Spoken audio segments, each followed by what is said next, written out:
जय हनुमान ज्ञान गुण सागर, जय कपीस तिहु लोक उजागर, रामदूत अतुलित बल धामा। कैलाश तो स्थिर हो गया, किंतु रावण के रोने चिल्लाने के स्वर के वेग से अन्य पर्वत हिलने लगे। समुद्र में ज्वार आ गया, तीनों लोकों के प्राणी कांप उठे, इंद्र आदि देवता तक विचलित हो गए। रावण हमारे आराध्य महादेव के पैर के अंगूठे का एक हल्का सा दबाव भी सहन न कर सका। नंदी के द्वारा दिए गए श्राप से रावण को उसका दंड मिल ही गया था। रावण उच्च स्वर में आर्तनाद करने लगा। आर्तनाद के लिए संस्कृत में रू धातु है, जिसका अर्थ होता है रोना। हाँ, ठीक कहा। रोना, चीखना, चिल्लाना।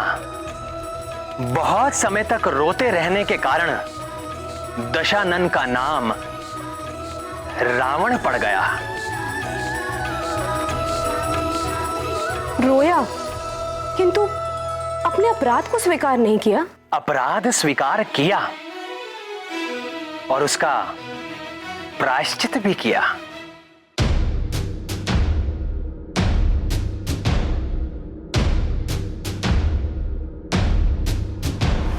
जटाटवी कलज्ज्वल प्रवाह पावितस्थले कलेवलम्ब्य लम्बितां भुजङ्गतुङ्गमालिकां डमड्डमड्डमड्डमन्निनादमड्डवर्वयं चकार चण्डताण्डवं तनोतु नः शिवः शिवम्।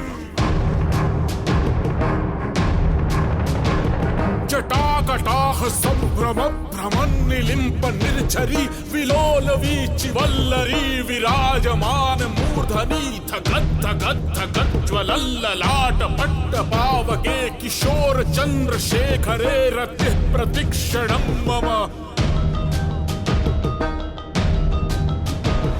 धराधरेन्द्र नंदिनी विलास बंधु बंधुरः स्फुरद्दिगंत संतति प्रमोदमान मानसे कृपा कटाक्ष धोरणी निरुक्त दुर्धरापदी क्वचित् दिगंबरे मनो विनोद में तु वस्तु।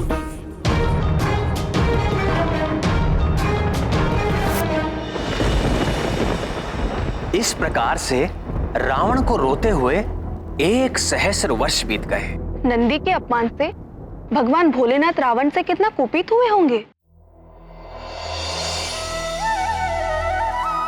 भगवान भोलेनाथ अपने भोले भक्तों की पीड़ा और अपमान को तनिक भी सहन नहीं कर सकते।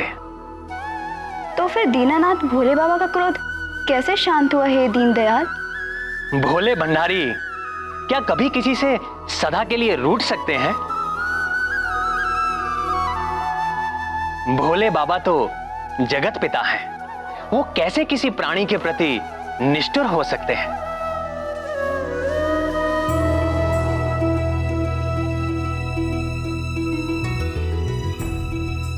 तो जब रावण ने भगवान शशि शेखर की सतत स्तुति की, तो भगवान महादेव के अंतर्मन की सहज करुणा प्रकट हो गई।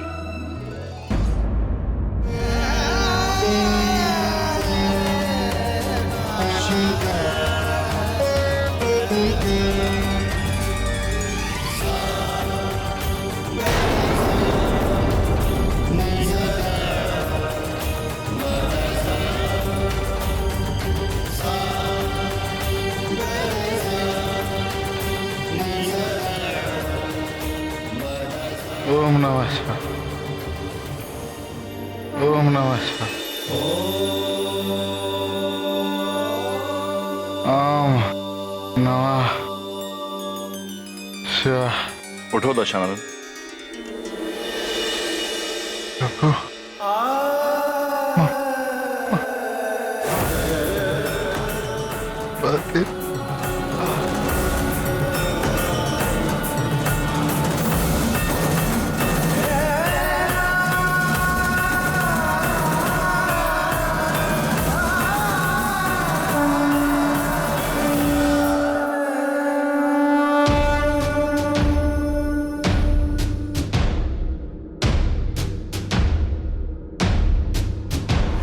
जटाटवीकलज्ज्वल प्रवाह पावितस्थले कलेवलम्ब्य लम्बितां भुजङ्गतुङ्गमालिकां डमड्डमड्डमड्डमन्निनादमट्टवर्वयं चकार चण्डताण्डवं तनोतु नः शिवः शिवम्। जटाकटाह सम्भ्रम भ्रमन्निलिम्प निर्झरी विलोल वीचि वल्लरी विराजमान मूर्धनि धगद्धगद्धगज्ज्वलल्ललाट पट्टपावके किशोर चन्द्रशेखरे रति प्रतिक्षणं मम।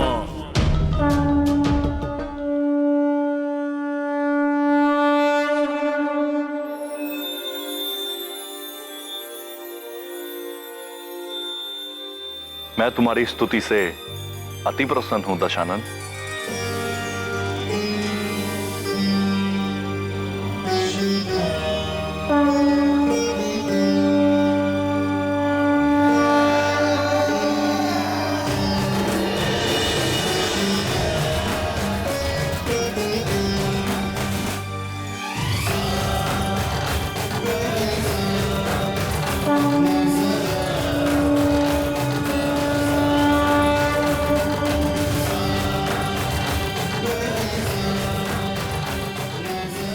यह चंद्रहास खड़ग अजेय है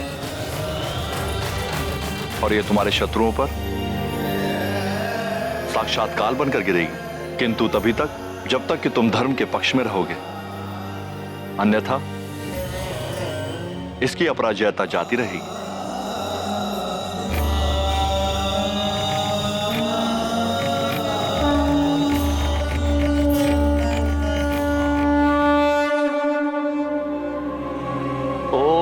नमः शिवाय।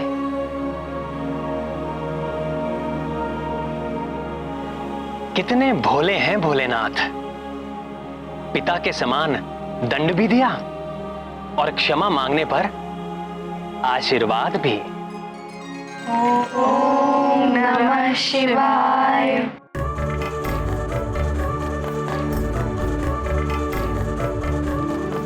पर्वत संबंधित एक जगत प्रसिद्ध कथा हमारे संकट मोचन महाबली हनुमान की भी है, किंतु कितना अंतर है दोनों में।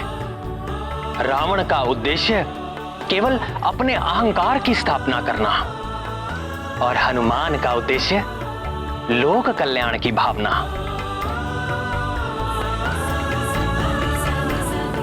मन में एक प्रश्न उठा है प्राणवल्लभ।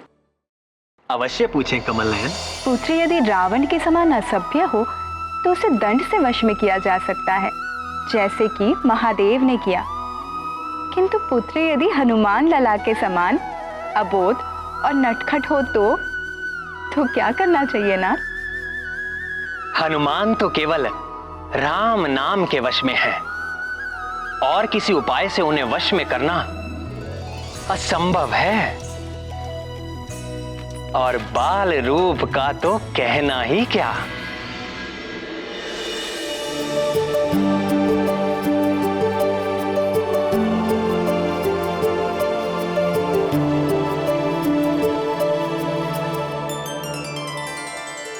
अब हमारे केसरी नंदन को तात की गोद में जाना है।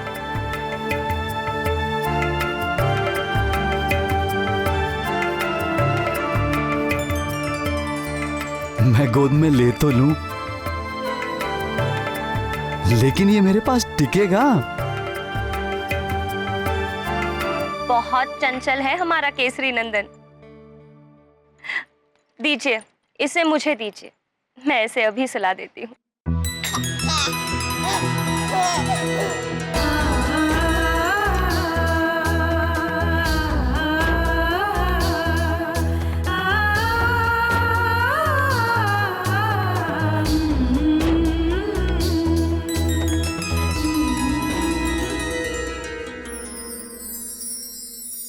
आप सो जाइए। और तुम? इसको सुलाने के बाद अभी जल्द ही सो जाएगा।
शिशु के जन्म व लालन पालन का कार्य महामाया ने माता को सौंपा है, किंतु पिता भी अपनी संतान के कल्याण व सुरक्षा के लिए निरंतर चिंतित रहता है, चाहे वो मनुष्य हो या देवता।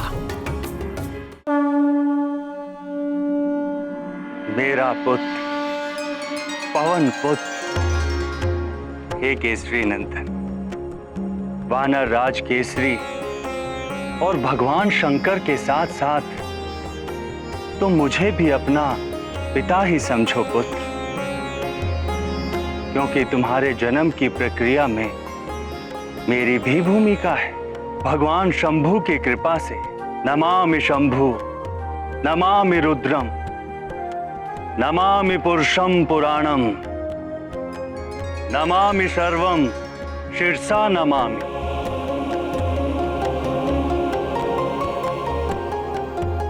ये जो तुम्हारी चंचलता है ना पुत्र, ये भी मेरा ही गुण है। वायु का स्वभाव ही है कभी एक स्थान पर ना ठहरना, सदैव गतिशील रहना। वायु पुत्र होने के कारण तुम में ये चंचलता सहज ही चली आई है। किंतु तुम थोड़ा धीर भी धरो पुत्र, कैलाशपति भगवान शंकर के समान।